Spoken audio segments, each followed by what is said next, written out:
The essential questions that we discussed throughout the semester and that are part of our final journal presentation are: what is a good children's book? As a professional educator, what aspects should I consider when evaluating the quality of a children's book for children pre-K through 6th grade? As a professional educator, what aspects should I consider when selecting a children's book to share with children in pre-K through 6th grade? And as a professional educator, how can I engage children in a children's book so that they can benefit from various strengths of the book and meet national and state standards in a meaningful manner? What I found throughout the semester is that my answer for most of these essential questions has been shaped by our modules and by our text readings, but that they're all similar.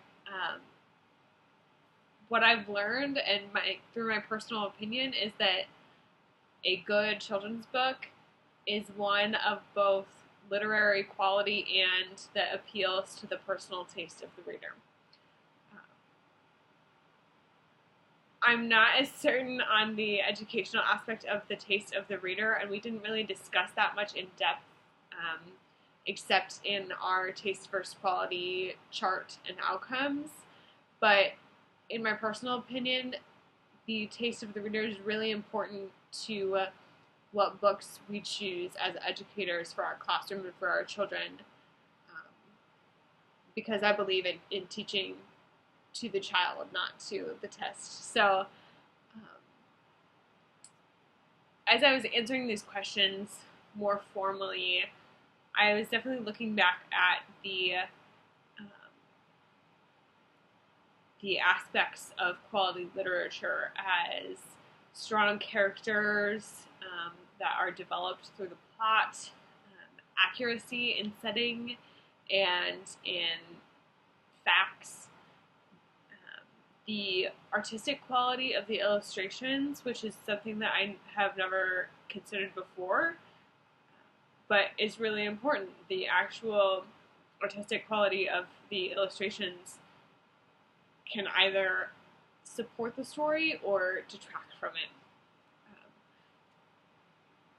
I mentioned this in my example, but The Man Who Walks Between the Towers is one of the books that I really enjoyed this semester. And part of the reason I enjoyed it was because not only did it capture an important moment in history and a specific person, but the illustrations just like brought you into the world as Philippe walked the wire. So like this one especially, as I was reading this book for the first time and I got to this illustration, I was like, wow, like this is so high up in the sky. Like I cannot imagine being between the Twin Towers, which I saw before they fell. But you just can't imagine being up that high and being between them. And this picture just kind of shows you like the depth between where he was walking and the ground. And I was just like, my heart was pounding as I was looking at the illustrations, like thinking, what happens if he falls? And part of the quality of illustrations is the engagement of the reader as you read,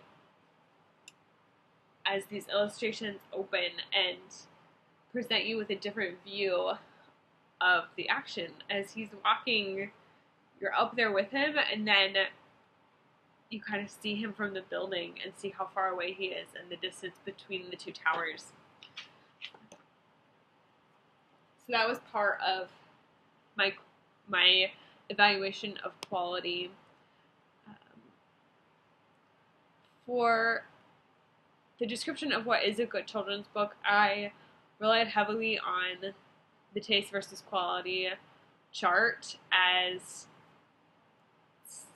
stating that my most valuable insight was that a good children's book is one with high quality literature that has educational merit and appeals to the reader's taste in literature. And as I was examining the elements of quality, I was thinking, well, what should you evaluate in a children's book? and I was looking at kind of the sociocultural aspect, probably more so than literary merit, because I think we all kind of have the common sense of like, well, it's got to be a good book, like well written, have good characters, have good language, not written in text speak, but things like society issues and cultural diversity and experiences that the reader can relate to are not things that we often think about when we think about merit. So I really stress those in the quality of a children's book. And then I wish we'd spent more time on selecting specific children's books for age groups, because I was really interested in that. I'm glad we covered that in this journal, although I'm not sure if my responses are accurate or not. But I think that both the quality of the book and the children's interest should be considered. And I really focused on the child's development or the student's development as a reader. Choosing books that are relatable, that they relate to the experiences.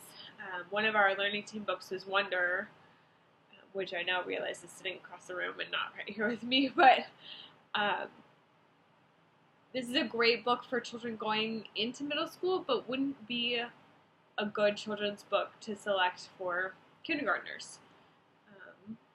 And part of the reason is that it would be hard to understand the diversity in disabilities that's kind of the theme of the book, and also hard for them to relate to the transition into middle school.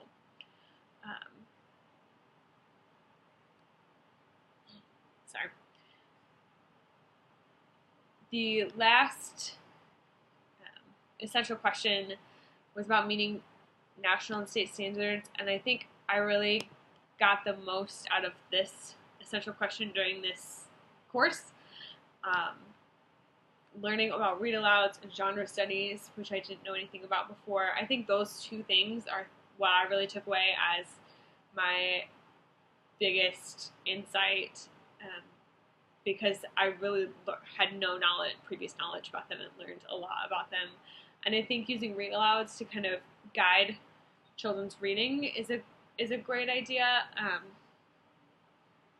Part of what I thought would be great for that is the We Are All Born Free book, partially because some of the illustrations may not be appropriate for some readers, but I think all children can understand the concept. So I was thinking about this illustration in particular of nobody should be blamed for something they didn't do. This really kind of embodies what children understand, no matter how old they are, that you see their parents and something that they didn't do, and that they shouldn't be blamed for it. That that's a human right. On the flip side, nobody has the right to hurt or torture you. For younger readers, this is a very violent picture, but the fact that nobody has the right to hurt them is important. So reading it aloud versus letting them go through it and see some of the illustrations that may be too advanced could be really important. And then using a genre study to understand the purpose of a book. I don't think I ever did this in school, and I really would have liked to, because I think that it's a great way to use genre to kind of understand like the structure of the book and the historical aspect and those kinds of things, such as in Good Fortune in a Wrapping Cloth. Understanding this as a historical fiction book is really important to kind of know that like the illustrations are kind of traditional Asian art, and the setting is ancient Korea, and the vocabulary is the Korean language, is part of understanding the purpose of the book. I kind of ended again with saying that I think that the literary quality of the book really overlaps with the personal taste in literature. Um, but there are a lot of quality books that are well written and are interesting to read. Um, and I really like that any of these books could be tied in with any other subject, with science or math or social studies, to kind of incorporate reading and literature into other concepts. And this really showed me the value in some of these books, which I did not see when I started reading them. I really enjoyed this semester, and I hope that I can continue to develop my literary education and knowledge, and maybe explore more about reading levels. But I think I understand better how to evaluate and select quality children's literature for my students.